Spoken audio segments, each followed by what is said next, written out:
Fundación Educativa Sofía Barat. Sagrado Corazón Chamartín. Bienvenidos a este tutorial sobre gramática española. En esta segunda entrega sobre los verbos afrontaremos fundamentalmente dos conceptos: los tiempos verbales simples del modo indicativo y los conceptos de raíz y desinencia. Pero antes de nada, vamos a repasar lo que vimos en el tutorial anterior. Decíamos que definíamos un verbo como esa palabra variable que puede expresar acciones, yo juego a las construcciones, o estados, yo estoy triste. Decíamos además que el verbo nos podía informar de varios aspectos. Nos informaba de número, singular, cuando la acción la desempeñaba una sola persona, o plural, cuando la acción la desempeñaban varias. El verbo, además de número, nos informaba de persona y hablábamos de primera persona, de singular o de plural, cuando la persona que hablaba era la misma que realizaba la acción. Hablábamos de segunda persona, de singular o de plural, cuando la persona que escuchaba era la misma que realizaba la acción. Y por último, hablábamos de tercera persona, de singular o de plural, cuando la persona que realizaba la acción era una persona de la cual nosotros estábamos hablando. Vimos también en el tutorial anterior una pequeña referencia a las formas no personales, a esos verbos que no nos informan de persona, que son el infinitivo, el gerundio y el participio.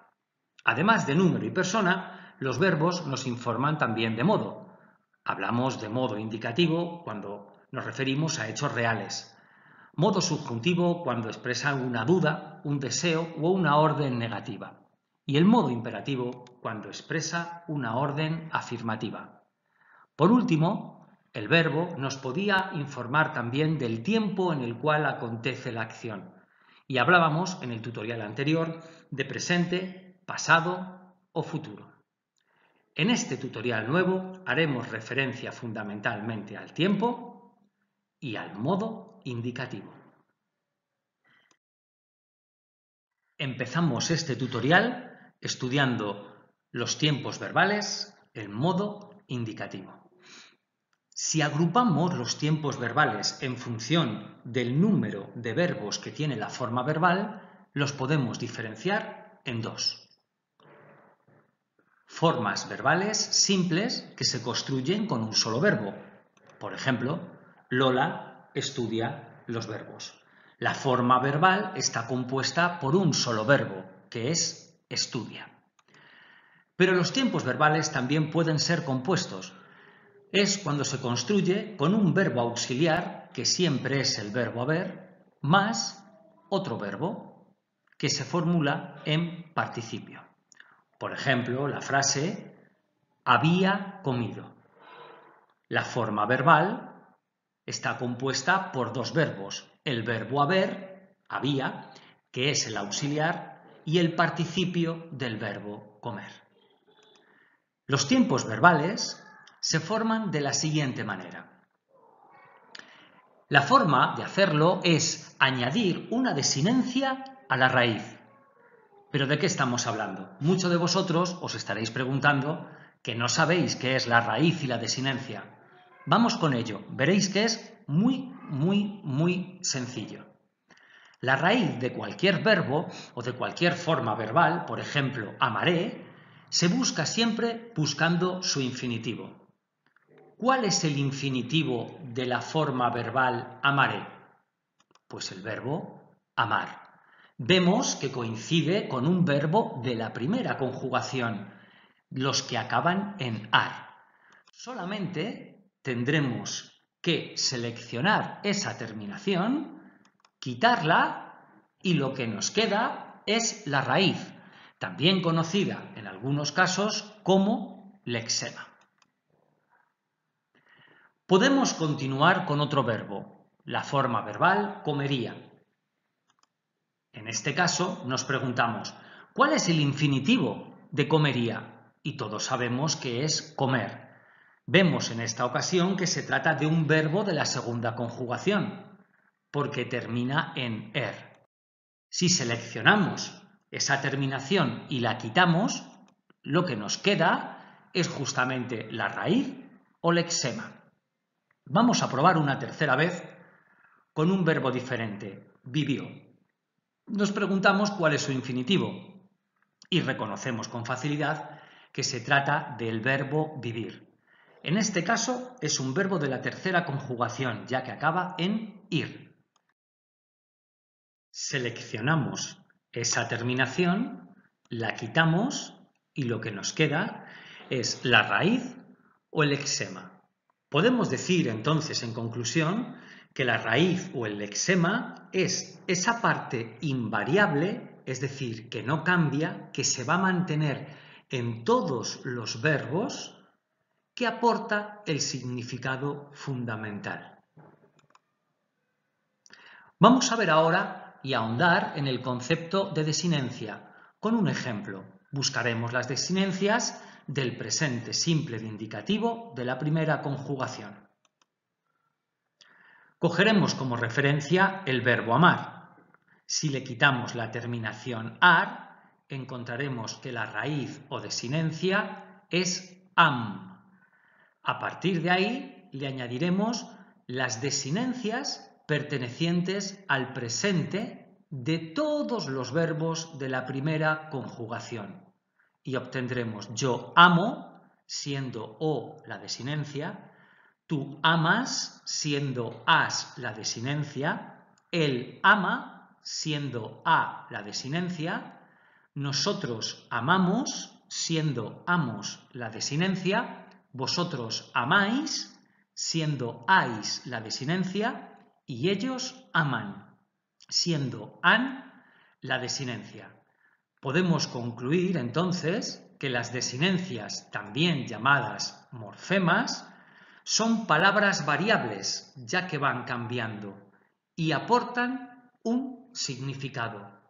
Este significado que nos aportan las desinencias pueden ser muy variables.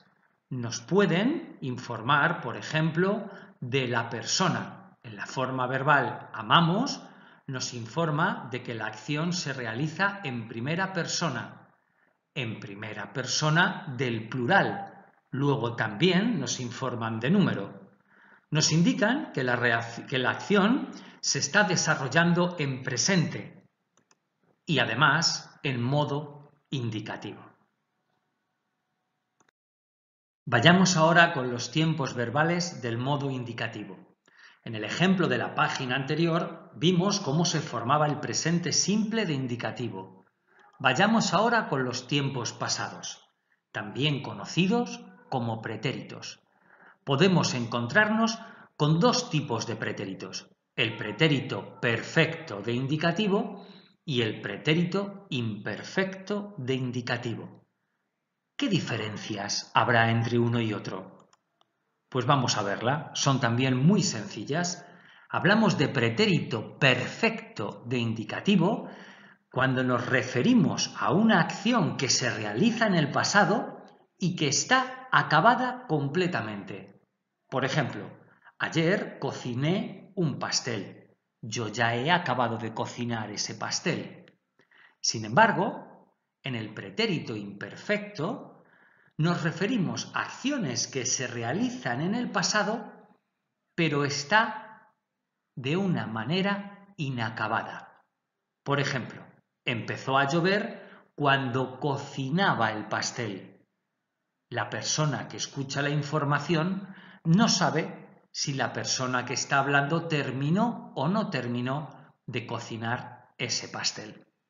Esa es, por tanto, la diferencia entre el pretérito perfecto y el pretérito imperfecto. Vamos entonces ahora a formular la conjugación del pretérito perfecto de indicativo.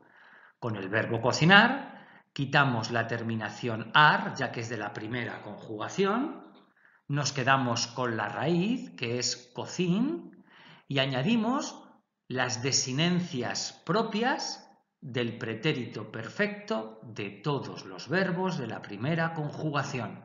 Y decimos yo cociné, tú cocinaste, él cocinó, nosotros cocinamos, vosotros cocinasteis, ellos cocinaron. Vayamos ahora a formular la conjugación del pretérito imperfecto de indicativo con el mismo verbo, cocinar. Si quitamos la terminación ar, nos quedamos con la raíz cocin y a eso le añadiremos las desinencias de todos los verbos de la primera conjugación que estén en pretérito imperfecto.